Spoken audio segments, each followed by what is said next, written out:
আমি এখানে আসছি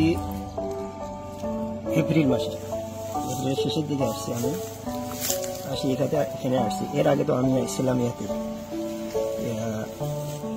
খার্তুম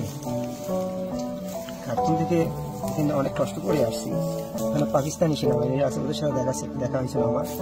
এবার বলে, ভাই আপনি কি অবস্থা কেন আপনার, কোথা থেকে আসেন, কে আপনি, বাংলাদেশি না ইন্ডিয়ান না পাকিস্তানি? আমি বলছি, ভাই আমি বাংলাদেশি। তা আমি তো যুদ্ধ থেকে আসছি, এখানে যে অবস্থায় ছিলাম বন্দি ছিলাম আর কি। ওনারা বললো, ভাই তা আপনার এখানে বাংলাদেশি সেনাবাহিনীরা আছে আবিআইতে।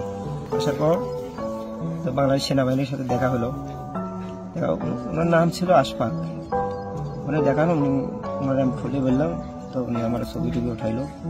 উঠাবার পর আর কি বললো যে, ভাই ঠিক আছে আপনি থাকেন কই? আমি বললাম, ভাই আমার থাকার জায়গা নেই, এখানে এক মাঠে ঘুমাইতাম, বালুর উপরে ঘুমাইতাম।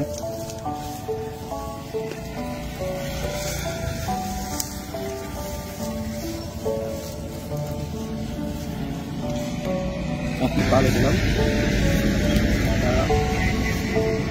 ভালো কামাইতাম আর কি। তা আমি তো জানি না যে যুদ্ধ লাগবে এখানে। তা ওখানে বন্দি অবস্থায় ছিলাম, নিজের বাসাতেই ছিলাম বন্দি অবস্থায়, বাইরেতে বাইরে কোনো দিকে গোলাগুলি সব করে, বিমান দিয়ে হামলা, যেতে পারি না কোনো দিকে। খাওয়া দাওয়ারও শেষ হয়ে গেল, প্রায় 15 দিন ছিলাম। কারেন্ট আমি সব বন্ধ, নেটওয়ার্ক সব বন্ধ করে দিল, বাইরে হতে পারি। ওরা বন্দি করে রাখছিল প্রায় অনেক দিন, 4-6 মাসের মতো আর কি। দিলাম মারতেও পারি, কিছু করার নেই। চতুর্দিকে গোলাগুলি শুরু, গুলির মাঝখানে পড়ছিলাম। তারপর এখানে আসার পর বাংলাদেশ সেনাবাহিনীর ভাইরা ওরা যোগাযোগ করছে, করার পর ওরা নাম্বার কেমনি নিয়ে আসছি, নিয়ে এসে আমার সাথে যোগাযোগ করছে বাংলাদেশের সাথে, আমার বাড়ির লোকজনের সাথে। দুজন তো আমার জন্য অনেক কিছু করছে। আমি তো ছিলাম কোন জায়গায়, এর চেয়ে বড় আনন্দ আর কিছু নেই। বাড়িতে যেতে পারতেছি, আমার বাড়িতে। এই জন্য কৃতজ্ঞতা বাংলাদেশের সেনাবাহিনী ভাইদের সাথে, যারা আমাকে নিয়ে গাড়ির ব্যবস্থাগুলো করছে।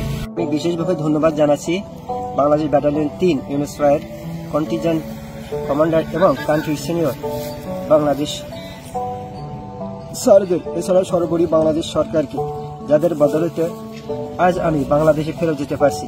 এছাড়াও তারা আমার জন্য প্রয়োজনীয় আর্থিক ব্যবস্থা করছেন, যাতে আমি সুন্দরভাবে দেশে ফেরত যেতে পারি।